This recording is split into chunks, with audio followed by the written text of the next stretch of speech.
entrepreneurship is not for the faint at heart. Right. It's really not. Like I always knew I was going to be a business.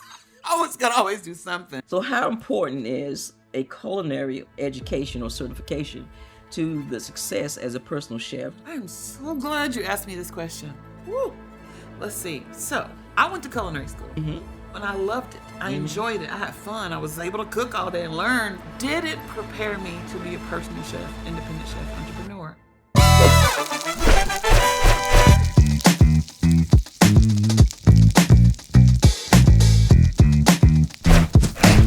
In this episode, I'm going to teach you the steps you need to take to become a thriving personal chef. I've got Cynthia here. She's going to have a conversation with me. And welcome, Cynthia. Thank you. And we're going to talk about what this involves, what it entails. Right. What folks need to do. Yeah. Well, thank you for having me again. And so, as you said, we're going to talk about the first steps to becoming a thriving personal chef. So I have a few questions for you, and we'll have some conversation in between. All right. And talk about some things and let the folks really know that those that don't, let them know some stuff about you. I am excited about this. This is my I'm just on a mission to share this whole world with everybody. Right? Awesome. So cool. I wish I could cook. I would share it. All right. So before we talk about culinary skills, what mindset shifts did you need to make the transition from cooking as a passion to running a profitable business? Okay. So, entrepreneurship is not for the faint at heart. Right. It's really not. You have to have an entrepreneurial mindset. I remember in elementary school, I was selling cinnamon toothpicks. You remember those?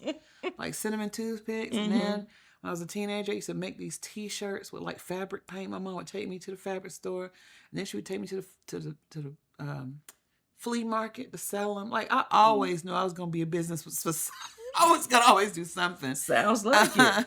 And it's like, just that feeling you have something to offer and you want to do your own thing. I think it's entrepreneurship is really a calling. And so having that mindset is probably the first thing. Like it's something that's pulling you to. You have a calling for it, and you have just the discipline to learn, do, make things happen, make decisions, problem solve.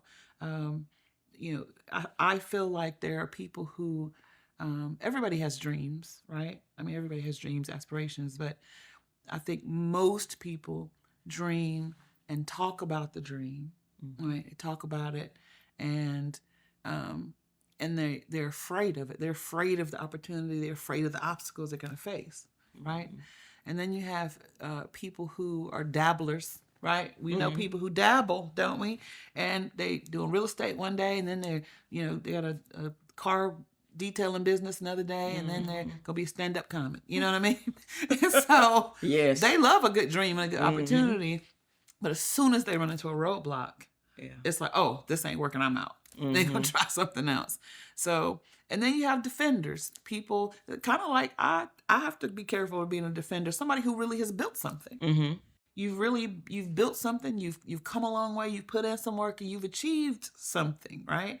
And then a new opportunity comes along. Like, you're not scared of obstacles. You don't care about obstacles. You've overcome plenty already. But the new opportunity that comes along, you're like, I kind of already, I'm already kind of the bomb over here. You know what I'm saying? God, you're trying to get me to, do something that might, that I might look crazy doing that, or I might fail doing that so you're defending the position you already have. And then there's the people who dominate, people who aren't scared of the obstacle. They're not scared of the opportunity. They're going to slay everything and move forward. So, if people can identify that in themselves, like, gosh, I am stuck in that trap. I think you can move throughout those cycles, but knowing and expecting that you will have a shiny opportunity in front of you, that you can't be afraid of that. And also you have obstacles that will come. Spoiler alert, they come in, right? And you have to get through them, over them, under them, around them, what have you. Cannot be afraid of those either. Okay. I'm just going to take a moment so I can, relieve the pressure from you stepping on my toes. So, but I probably stepped on a lot of people's because toes like I'm that, sure you honey. did. But I'm talking about what you did to me in this moment. So, but all right. As long as your wig don't fall off, we'll be Yeah, all right. I'm not yeah, gonna let your yeah. wig fall off. Yeah, that's why I during cut the it, episode. girl. That's why I cut it, so we don't have to worry about that. But anyway. Neither one of us got to worry about that. Right. All right. So, how important is a culinary education or certification to the success as a personal chef, and what alternatives exist to traditional culinary school? I am so glad you asked me this question. Woo! Let's see. So, I went to culinary school. Okay. I preach all the time. You see me on all my socials saying, you don't need culinary school. You don't need it. You don't need it. You don't need it. And some people who went to culinary school get mad at me for saying that, you know. But I went to culinary school and I loved it. I enjoyed it. I had fun. I was able to cook all day and learn food. And it was amazing. You know, it was a great experience. Did it prepare me to be a personal chef, independent chef, entrepreneur? Absolutely not. Had I been cooking 35 years of my life before I went in there? Yes, absolutely I did. But did I learn some things I didn't know? 1,000%. So it's not, I'm knocking culinary school. Culinary school, if you have it, if you have it, or if you want to do that, it's only going to be an asset to you. But what I submit is that you don't need culinary school. You don't need formal training. What you do need, however, if you don't have formal culinary training, it's really important that you are someone who is absolutely obsessed and curious about food. That you watch the TV shows and you learn techniques, you learn verbiage, you watch YouTube videos, you watch, like you're kind of obsessed. You have cookbooks, you read, like you watch documentaries like Salt, Fat, Acid, Heat, or like all those things where you're learning. I'm like I watch episodes of like on the Food Network for years, and you pick up terms and phrases, and other people are teaching these things. So there are other ways to get the terminology and all of those things. It's really important that you learn safety, food safety, sanitation and safety, which you can literally you go online and get that training and get your certification that you know how to keep food safe, right? And so, these are all things you can seek and obtain on your own. And you're constantly learning. I'm constantly learning new things. I'm constantly looking to see what other people are doing. Like, oh, how do they do the little garnishes where they make something look like caviar? How do they do the little things where it looks like a piece of tuile? And it's like, and I go and look it up and I find a YouTube video and it's like, there's another thing I know now. So, you don't need formal culinary education, but you do need to educate yourself. Hey, have you ever wondered what type of personal chef business is actually the best fit for you? Like, should you be doing private dinner parties, meal prepping, or vacation gigs? Look, I got you. I created a free quiz that will tell you exactly which business model makes the most sense for your lifestyle, your strengths, and your goals. And it takes just 2 minutes to complete. At the end, you'll get a personalized roadmap that'll show you how to earn more while working less and the exact steps you need to get started. Don't waste time guessing. Hit the link in the description, take the quiz, and start building the personal chef business that's right for you. I'm smiling because I am remembering how excited you were the first time you learned how to carve a watermelon. Girl! And it was like, listen, when she did her presentations, that you were always guaranteed that you were going to see something that was carved, and it was absolutely immaculate. It was beautiful. But honey, when she learned that, you couldn't tell me nothing, honey. Yeah. That fruit carving, I feel like that fruit carving changed. That's just one of the examples. Like this one thing that I learned in culinary school. I wouldn't have probably ever. Now, most of my getting better at it has been from watching YouTube videos, mind you. But I was introduced to the fact that I could even do this from culinary school. But that was the difference. Me doing those fruit carvings was the difference between me able to charge $7.95 a person for a fruit and vegetable platter and me charging $24.95 for a fruit and vegetable display. You see what I'm saying? Because that fruit, that watermelon looking like a lotus was in the middle of the table, and my little apple swans, little things. But yeah, it was. I mean, I was fascinated by food science and all the things at culinary school. So it did benefit me. Yeah. I am just saying, then after that, everything about learning to be an independent chef, entrepreneur, personal chef, the business side of things, how do you get clients, all of the things that I now teach people to do, because I don't teach people culinary skills per se, at all, right? I assume you can cook, you know what I mean? I give you some pointers. We work on presentation and stuff, but I'm teaching you all of the things about running a business that, if I'm being honest, and which I always am, I've had my culinary instructors that went to Culinary Institute of America, my professors from culinary school, take my course to learn how to be a personal chef. Wow. Because they had no idea. It's a completely different world than restaurants. Yeah. So it is its own thing. It's its own lane. It's its own industry.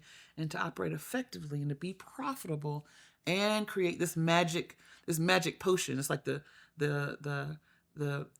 well, I know Holy Trinity has it has a spiritual meaning, but also has a food meaning in Cajun cooking. But this is like the Holy Trinity of the freedom you get with a personal chef life is you get your time back, you get your creative freedom back, and you get financial freedom. That's the type of Trinity you know what I'm saying? I'm like, trying to work within that. And that's why, it's just a different beast. And so it has to be executed, in a specific way. And you have to be intentional successful. to grow and learn, because that's something that you definitely were. I remember that as you sought out those things that would help you grow as a chef, but also as a businesswoman. 1,000%. Which and that I remember the shift in that when those things went, because you literally went from Sunday dinners to at your apartment. Yes. And I remember just receiving something the other day. You know how you get the little Facebook updates and stuff, from the past, and where you pushed back the time for the Sunday dinner because UNC and Duke were going to be playing. So, that sounds just about right. Like, oh yeah. Right. And I think this may have been the girls at that. But you were like, we're going to push that back because priorities. Yeah. It's all about priorities. Yeah. You know what I'm saying? Yeah. So, but you went from that to, being intentional about what you were doing. So it made a lot of difference. It's funny you use that word because intention was kind of my 2024 word. It's something I would just keep saying to people over and over again. Like, because I think it's such a huge, it's like a simple word. Everybody knows what intentional means. But how many people are really intentional about what they are doing? Like, to move with intention, to move with purpose, to, order your steps, because your steps are ordered, right? Like, to move strategically and to say, I'm going to do this, and you make a decision to do it. That's really all intention really is. It is. You're right. And I think the other key to that is that when you think about thought and intention, we become our habits. And the thing is that the thought always comes before the movement. Yes. But we do it so often that we forget that we no longer recognize that that's what's happening. So truly, intention is about being intentional about your thought process and knowing that if I want to move to the other side of the room, how I get there, the quickest way or however, I have to be aware of my thoughts to get that done. And that is truly what intention is about, being that is so true. Yeah, and being aware of your thoughts. And the patterns, right? Which is, the thoughts and the patterns, so you can create a new pattern. Ultimately, right? That's what you're going to have to do. If you, I have to be intentional to get up and go get on the treadmill. Absolutely. Because as soon as I decide to do something to make myself better in any way, resistance is going to come smack me in the face and be like, it's so warm in your bed. Do you really want to get up? As soon as we wake up in the morning, we met with resistance right here in our face. Like, it's so much easier to do something else than it is to do the thing. It is. And remember, and we had this conversation a couple of days ago where we were talking about habits and things. And we were saying that old habits don't go away. You just replace them with new ones. Yep. which is why you hear people talk about, when you hear about addictions, and food can be an addiction, but also we were talking about, one great example is smokers. You hear smokers talk about how 20 years later, their habit, they still have it ingrained in their mind that after they eat or after they get stressed or something like that, they want a cigarette. Yes. Now, it is a choice because it's always there, but it's a choice not to reintroduce that habit. Absolutely. It's been replaced by something else. So now instead of that cigarette, you go and you do something else. So the good thing about that is what we're talking about with that is, again, being intentional about the habits that you have as a personal chef and having that thought process of, if you know you want to get there, then you do the work, like coming to her on YouTube, going to her sites and stuff, seeking the information. So technically, if you are here watching this today, you were intentional because you want to learn from this woman who is going to teach you some great things. So keep coming back. I love it. So, all right. I love it. So, what essential equipment investments should new personal chefs make, and what can they wait until they're more established? Wait on until they're more established. Okay, that's a great question. And I will say, as a personal chef, our clients' kitchens are our kitchens, right? So we're not working in a commercial kitchen. We're not working in a restaurant or anything. Like, our clients' homes are our kitchens, right? So you are typically taking your own equipment with you, your pots, your pans, your whisk, your knives. Depending on the situation, if it's a long-term meal prep client, they likely have everything you need there, and you know that. But going in and out of people's homes for dinner parties and one-time events, and plus to be in control of your own, control of the evening, I want to have my own go bag with me with the tools. So when I started out, it was literally making sure I'm taking the stuff out of my house. I'm taking my cast iron skillet. I'm taking a couple of sheet pans, taking them out of my home cabinets, right? And packing the bag and going. So I didn't need to make an investment. And that's what I want people to know. Wow, I don't know if I have all the money to make an investment. It's like, you really have everything you need. Something nice to carry it in, et cetera, as far as the equipment goes. And then, as you get more, you got some money in the bank, you got your profit coming in, and you can make some investments, then it is really nice to have bought a set of everything that is just, we call it our go bags. And your go bag just stays in your trunk, stays in the back of your SUV. So if a dinner party pop off, I'm ready for it. You know what I mean? And I gotta pull nothing out of my house. You know what I mean? So if a dinner party break out, I'm ready. All right. How did you identify your ideal client when you were starting out, and how has that evolved over time? I did not really have a framework for identifying ideal client when I started out. I hadn't educated myself specifically in marketing in that way when I started out. So I fell into the trap of doing everything for anybody who had a dollar bill that was going to pay me, right? So I diluted myself, my offerings, really who I was as a chef. I wasn't bringing that to the table because I would be what you needed me. You need wings and meatballs? I got you. You need, you know what I'm saying? Oh, you need quinoa salad? Got you. You need, you know what I mean? You need Asian food? I got you. You know what I mean? I'm doing everything for everybody else. So I didn't really have a concept when I began of an ideal client. And I believe that cost me money, time, frustration, because it took me longer to get focused in a niche that was my sweet spot, where I felt the freedom. Because you can start a business, hear me now, and it become a trap for you. It become as chaotic and as stressful as the job you left. I did that. It was from taking all the different things. I'm doing meal prep, I'm doing weddings, I'm doing all the things. And I'm starting to have panic attacks again in my own business. No, ma'am. I had to sit down and say, okay, why am I feeling the same chaotic feelings that I was feeling when I knew it was time to leave my job? And then I had to just zoom out. This is one of my new favorite phrases. I had to zoom out, look at the big picture and say, you're creating this chaos. You're creating this in your business. And it was literally from not being focused in on what my sweet spot was and who was my ideal client. So I was able to, because at this point, I'm probably 3-4 years in, right? I was able to look back over my history and say, who were the clients I loved working for, and be able to then build an avatar around that, build my ideal client, right? Like, these are really my people right here. And then make the decision to cut away anything that wasn't in that lane. And that's when I did the work to come up with a mission. I'd not done that. Like, what is my mission? What is my vision? What is it I'm actually doing here? And why am I doing this?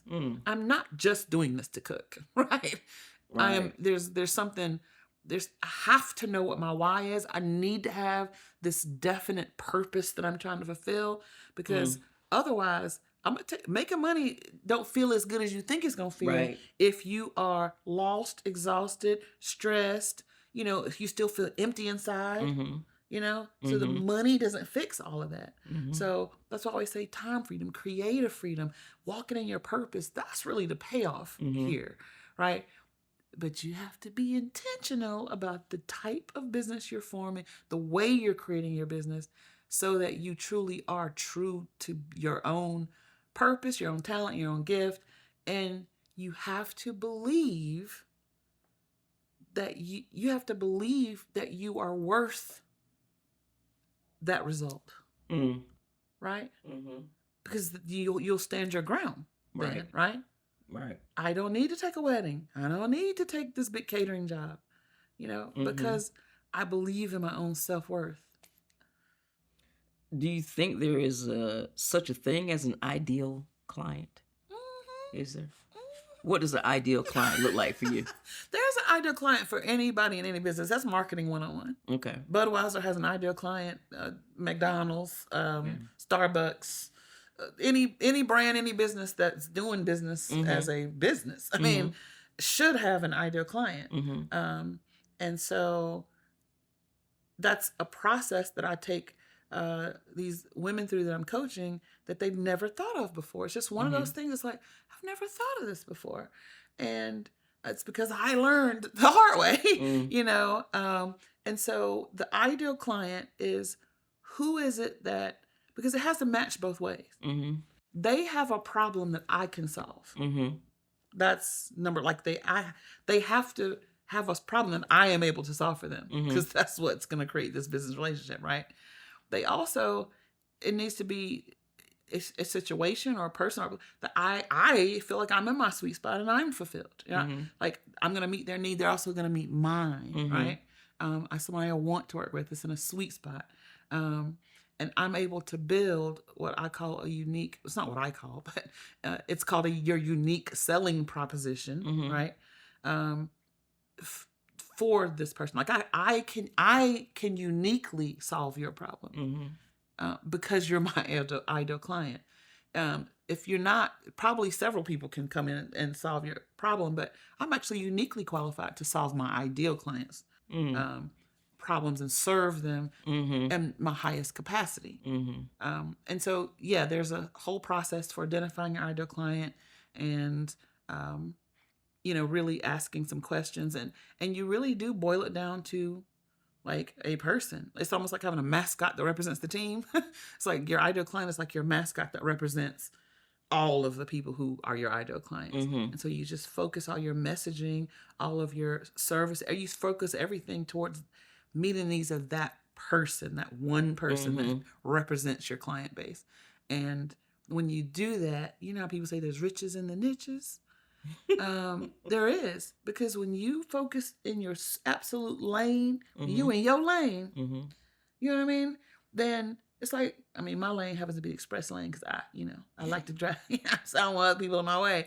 But when I'm in that lane, I can go faster in my lane. I can. It's not anybody else in my in my lane. So I just can move quicker. I can move.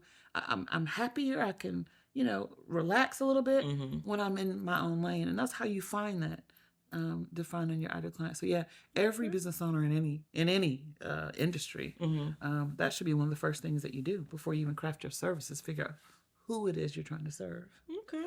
Well, that leads into the next question of what role does personal branding play in becoming a thriving personal chef, and how did you develop yours? I just love there's just so many things. I could talk forever on these subjects. So, personal branding is, I don't want to say it's everything, but in the way that I kind of picture it, the full offering that you have when you're offering someone a service, or you're a personal chef, you're creating this, you're an offer. Like, this is an irresistible offer I'm presenting you, that I'm going to come in and do this and this and this and save save you time, save you money, whatever, help you celebrate, whatever the thing is, whatever the service that you're offering. I'm creating this irresistible offer for you. And so I always tell my folks, you want to package yourself up like, like just the way you would wrap a nice gift. Like, it needs to just like take the time, crease the edges, but get everything flat. Like, you want to look attractive, right? Because you want to attract your ideal client. And so my ideal client, needs to see, a certain thing, like based on how well I know them. I need to know them like the back of my hand. And so I build my web presence that way. I build my social presence that way. It's really authentic to who I am, right? But that's where you talk about brand, your personal brand. It starts with, what are your core values? Well, who is it you're trying to serve? What is your mission? What is your vision? That's all the first steps of building your brand, right? So when people know me and they know Heart and Soul Personal Chef Service, they know it's, Southern Coastal Cuisine. They know it's that we believe in gathering around the table. It's about connection and come as strangers, leave as friends. It's about the Heart and Soul hug. Like, these are things that are part of our brand. And it becomes part of your culture if you do start to build a team, which is really important to have that built into the culture of your company. Even when you are a solopreneur, you still have a company culture, right? And so it becomes part of your brand. It helps you stay in your lane, and it helps you continue to serve where you're supposed to serve authentically. But at the end of the day, or kind of at the beginning of the day, your personal brand is what makes you a client magnet, right? I'm intentionally, I've researched who my client is. I've built services that should be super attractive to them. I'm using the right verbiage. I know how they think, how they talk, what they need to hear, their pain points, their, and so I can speak directly to that. I can craft my website with intentional words that had to earn their place on my website, because I know they're words that are going to make my ideal client perk up. And we've all experienced it as a consumer, where you hear something, it's like, they are talking right to me, right? Trust me, them ads that show up in your social media, that you are somebody's ideal client, right? But you be clicking on. That's why it's showing. You're like, man, I was just talking about this today, and then the ad pops up. It's because these companies are doing the work to figure out who it is that might be interested in, who is it that is definitely interested in our product, because we're going to show them the ads, right? And so we've experienced that as a customer. So as a business owner, to reverse engineer that and say, how do I make myself a client magnet? It's your personal brand that does that. Hey, if you're on this journey to turn your passion for cooking into a real business, you don't have to do it alone. You need to join the Chefista Collective. This is the place where you get the support that you need to accomplish the dream that you have. There are live masterclasses that take place, tons of resources in there, but the most important thing is you get to meet other chefs on the same journey, and we're in there celebrating our wins. All that's missing is you. This is your community, this is your tribe, and it's your time. So I'm offering you a 14-day free trial so you can hop in and see for yourself, because this is something that really can't be explained. It has to be experienced. This is the way you get this done faster, stronger, and better, because we do it together. So click the link in the description below to join the Chefista Collective completely risk-free. So are there any specific classes or anything that you should take to kind of, or let's say that you're an introvert. Right? So I guess more so to that, not necessarily taking class or anything. Well, how do you have any tips for any beginning chefs or personal chefs wanting to, elevate as to how they can learn to overcome that fear of not being able to approach someone, or just that own self oppression sometimes, that self talk that we'll have sometimes. How can you get beyond that? Well, I don't want to confuse personal brand with big personality. Gotcha. Okay. I happen to love camera, film, stage, microphones. You know what I mean? And I have a big personality. I'm a Leo. You know what I'm saying? So I am, give me a camera right now. Like I am a big personality, and comparison is the thief of joy. Don't compare yourself to that. Absolutely. When I'm talking about personal brand, it is how you do what you do. I have a client, she always, gathering and people conversing over food is really important to her. It's something that's just in her heart. So at every event, every dinner party she does, she puts conversation cards at the table.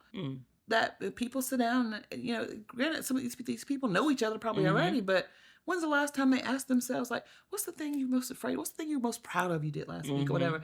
So it's really important to her to foster conversations between people at the tables, and that's become part of her personal brand. So it has nothing to do with like her showmanship. It's just what are the things that uniquely represent you. You won't know that until you sit down and intentionally do the work to map that out. You're like, well, where did I get that from? Well, it just so happens. Seriously, this whole way of thinking or school of thought is really my proprietary system. It's things my brain has always needed to put things in categories and into place. That's how my brain works, right? So when someone asks me, well, how do you do? I start putting it into a systematic order so that I can share it. And so yes, there's a framework, or there's an actual process to go through so that you can be very intentional about doing all the things that it takes. So write your mission, write your vision, come up with your core values as like, what is it that you want? How do you want to run your business? What are the ways in which you're going to do business with integrity, with honor, or we don't serve generously? Like, what are the core values? And then, I always take people through an exercise where I tell them close their eyes, and I just say, get out of your head and just tell me what you want people to feel when you cook for them. And I'll just write down everything they say. And and that's when they just start to open up. And I write it all down. I have this whole page of the things that came from their heart. Gosh, I just love when people just say, and I love, like, I feel like that's the best way I can show somebody I love them.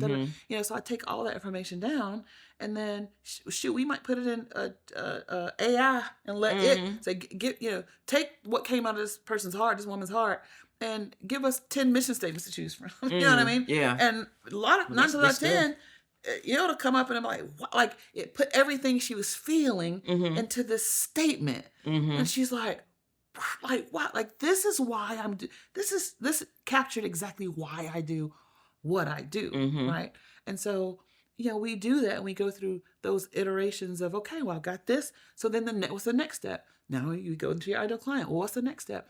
How do I express who I am? What's going to be my signature menu or menus, right? Because I'm not going to be all things to all people. So we're going to go through that. And then now, how do I price it? Then now, how do I market it? Then now, how do I run the business system? So there's a specific order to doing the things that all together create this amazing brand. Because when someone encounters my business, Heart and Soul Personal Chef Service, from the time they click on a website or Google and the Google link comes up, everything has been intentionally put there, and then they click on the website and then they dig down in there and go through the pages there. It's all congruent all the way through, and it's giving them the message that I want them to have, but I've intentionally done the work behind all of those pieces and parts. So when I say we want you to feast, and our mission is to rediscover the joy of feasting together. So then when you click on our menu, it's congruent with that idea. Wow, this is a feast. And they look at the photographs and then they're like, wow, I see, they can visualize the feast. So it's all congruent. That's what a brand is. And so honestly, for an introvert or anybody, it's really the work you're doing behind the scenes anyway that create the brand. Right? Because really a brand should speak for you. right? True. So introvert or extrovert, your brand should speak for you. I mean, I just happen to like to talk, but your brand should speak for itself. Okay. All right. That's some good stuff right there. That is. That's some really good stuff. That's some good stuff right there. That's some really good That's stuff. real talk. Mm-hmm. How should new chefs balance taking, and you've already kind of touched on this a little bit, but how should new chefs balance taking any available job versus being selective to build the right kind of business? Yeah, it's just going to take discipline. It's that same kind of discipline you have to show. I know nobody wants to hear that, but it's the same type. It's that same type of discipline you have to show if you're on a diet or like that delayed gratification. I mean, I could take this and make this money, but the thing about trading your time for money, which we're not even talking about that right now, but the thing about trading your time for money is that you are you're giving up a piece of your life to do this thing. Anytime, I mean, time is a limited, diminishing asset, right? And so every day we've got less and less of it, no matter what we do. Right. And so if I'm going to do this thing, I'm exchanging a piece of that precious time I have left to do this thing. And I just, choose, I don't, $300, $500, whatever the case may be. If it's something that's not in line with what I want to do, it's not the thing I do best. That's huge, actually. This is a lesson I've learned over and over again, honestly. Because money always makes you kind of say, well, this time I'll do it. Right. But we have like hundreds of, 5-star reviews, or I should say maybe 4.9. The 3 or 4 reviews that were not 5-star reviews, guess what they were? Jobs that were not in our sweet spot and we shouldn't have ever taken in the first place. I mean, I'm just being honest. It is what it is. You can go read them. You know what I mean? You read them and like, I mean, we shouldn't even taken that job. We knew it's not what we do. That's not our sweet spot. It's not our zone of genius. But it's like, ooh, but you know what I'm saying? They're gonna pay us $1,500. All we gotta do is make some pans. You know what I mean? But we're not caterers. But I mean, can we do it this time? Right. No, it's gonna dilute your brand and potentially cause you to show up as less than the great chef you are if you step outside of your comfort zone. Now I like that that phrase, show up. Can you speak on that a little bit as to what does that mean when you say show up?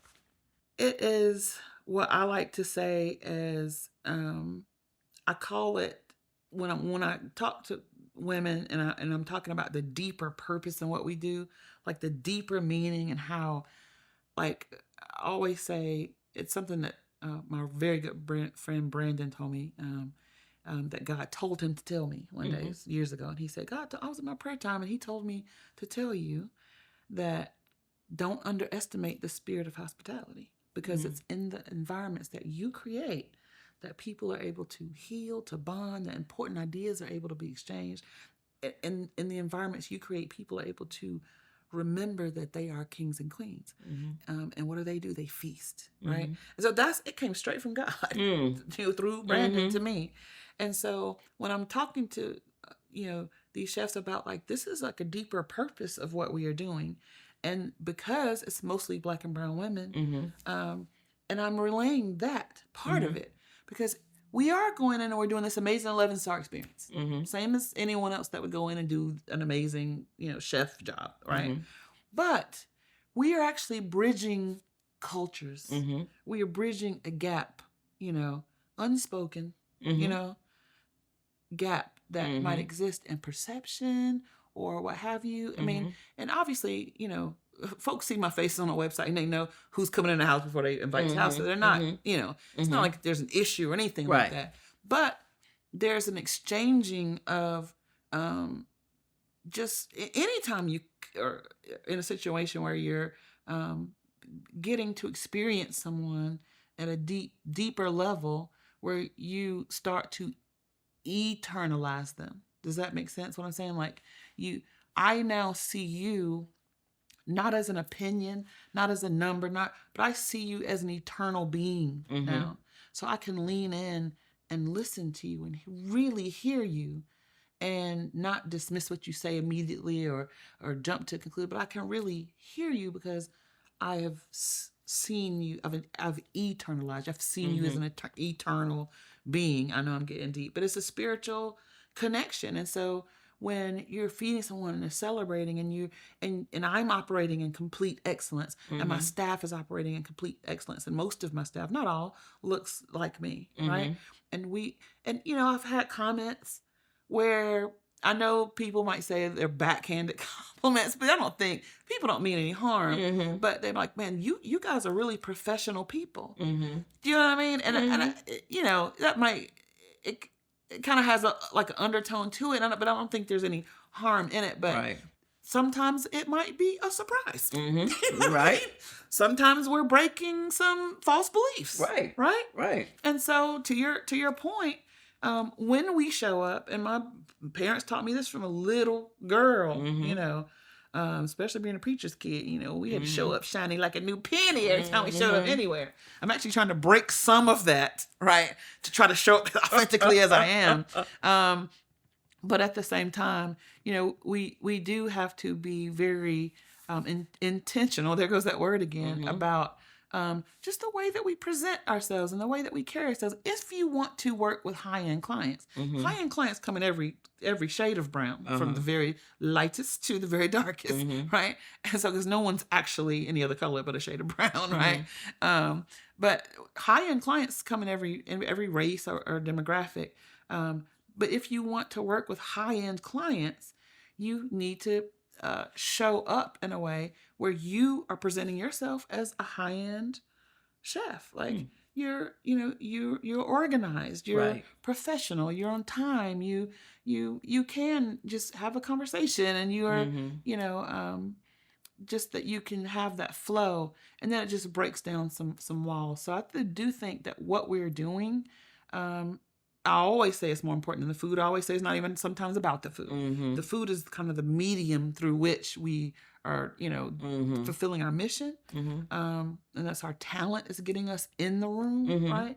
But it's like our integrity and our character that keeps us in the room, right? And that gets us invited back again and again to the room.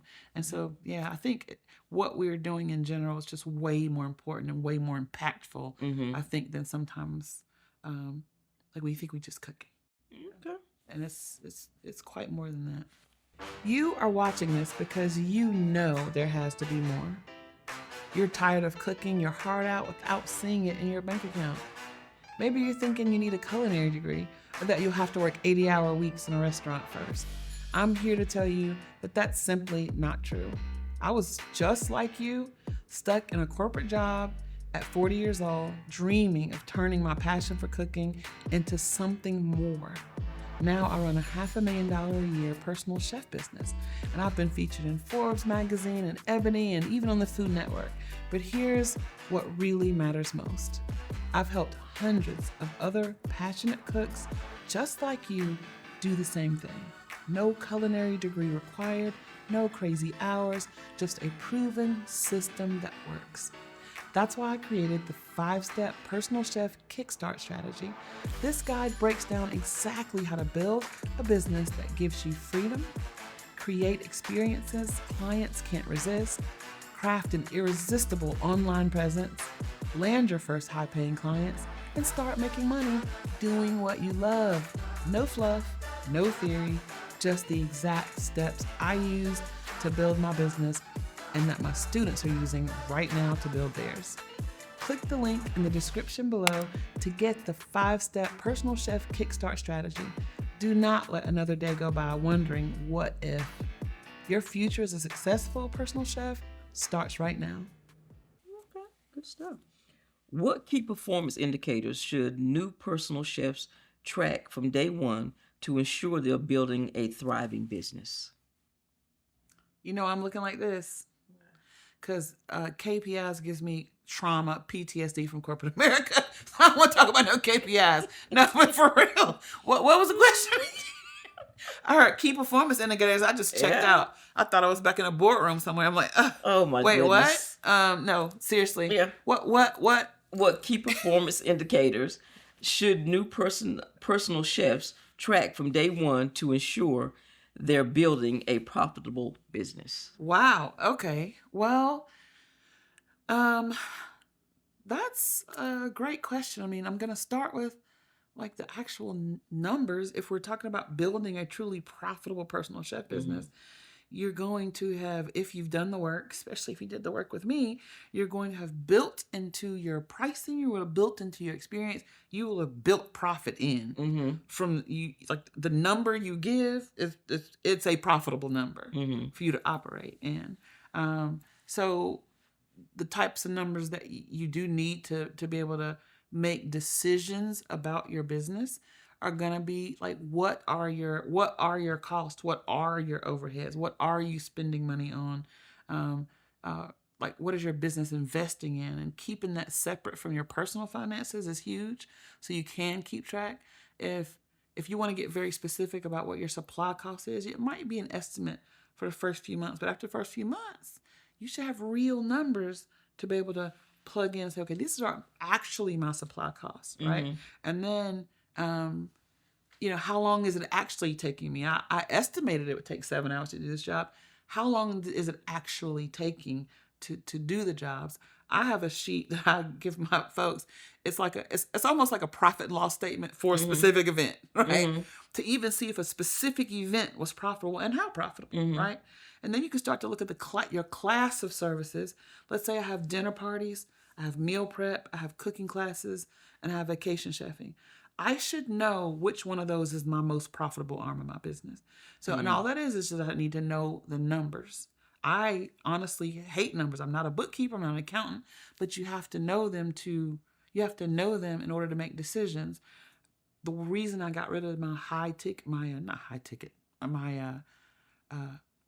meal prep business that was churning out meal prep from the commercial kitchen doing all, is that when I looked at the numbers, I was like, we're doing all this work and this is barely making a profit. But I wouldn't have known. We're busy. We got 25, 26 families a week. The vans are going out in every direction, and every week when those subscriptions numbers would hit, it was like thousands of dollars hitting the bank account at once.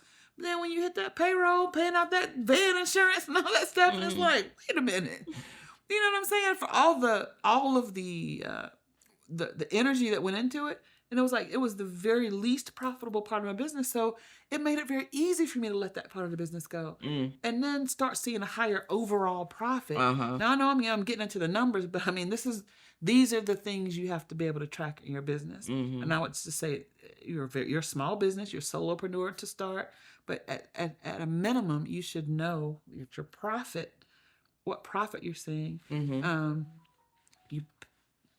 What profit you're seeing, you're paying yourself as the owner. I mean, paying yourself, as the owner, you're paying the business from a profit percentage. You're covering all your operating expenses, and you have tax money set aside to pay Uncle Sam. Okay. Right? So that's Michael Makowitz wrote a book called Profit First. I would suggest you get the book. It's changed the way I did my business finances, and I teach his method in my courses, and I've had people in just some special classes that we do. I'll just teach the Profit First method, and so I suggest you get that book. It changed the way I did my finances, but it helped me to see that you take profit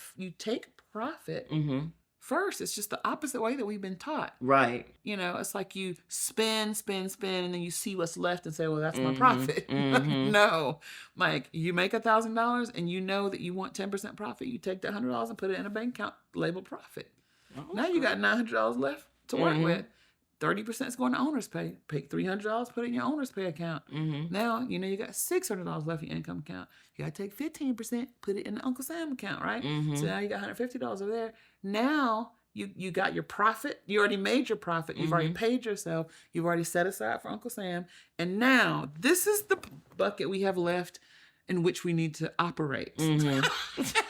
It's like the old envelope system, right? That your grandma used to have. It's like, when the money for eating out is going out the envelope, guess what? We can't eat out. Do you know what I mean? So just get that. I would suggest get that book, Michael Makowitz. It's called Profit First. Okay. I actually have a link to it in my Amazon store. Great. So, if a chef is transitioning from restaurant work to personal chef services, what crucial adjustments do they need to make in their approach? Mindset shift is huge in that case. Restaurant people working on a line who work in a restaurant used to being really in a fast-paced environment. It's getting tickets out. It's a very high adrenaline job, right? It's just like tickets coming in, get them out, get them plated, what have you. I think one of the biggest adjustments they have to make is they're not used to being front and center.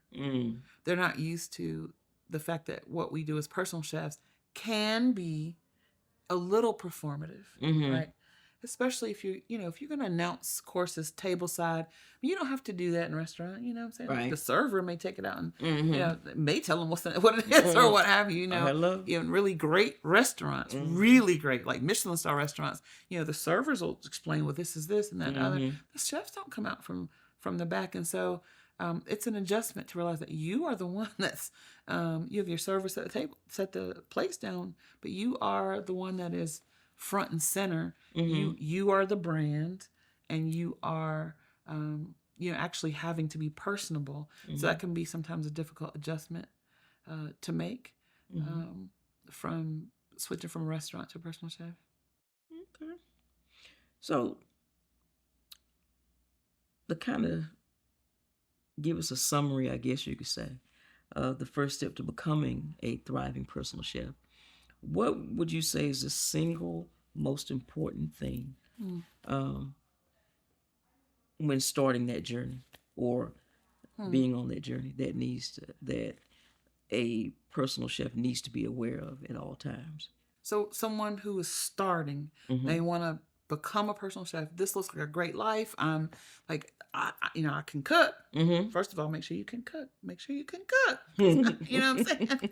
Make sure 2-3 people done told you your food good. Right? But if you can cook, you're just looking to monetize it. I honestly think anyone that's gonna pivot and go into any new direction, I would say the first thing to do is find a mentor. Find someone who's already done it successfully. It's just a shortcut. Yeah. Like, why recreate the wheel and learn everything the hard way and fail forward when you don't have to, right? So, I mean, I would tell that to anyone. My nieces, like, oh, you want to do brows? Go and intern with somebody who does brows. If you want to. I have people that come to me and say, hey, I'm really interested in a food truck. And I say, well, I'm not the person to, that's not my area of genius. Find someone who's been running a successful food truck for 3 or 4 years, and they're profitable or still in business. They have a nice reputation. They got great 5-star reviews, and ask if you can just shadow them. If you can work for free, if you can do an internship, what have you, so you can learn from someone who is a good example and can do it. So I would say the first thing is to get someone who can show you the ropes, right? Who can teach you the things so you don't have to recreate everything. So that's probably the first thing. And then once you have that, hopefully that person's going to lead you down a path of doing all the things that we've talked about in regards to really defining who you are, figuring out what are the services you're going to offer, what's your lane going to be, and then working through how can I express myself or show who I am through my menu, and then pricing that out, and then doing your online presence, and then getting your business processes and system to support the customer journey that you just created, the customer experience you just created, and then to learn how to speak about your business.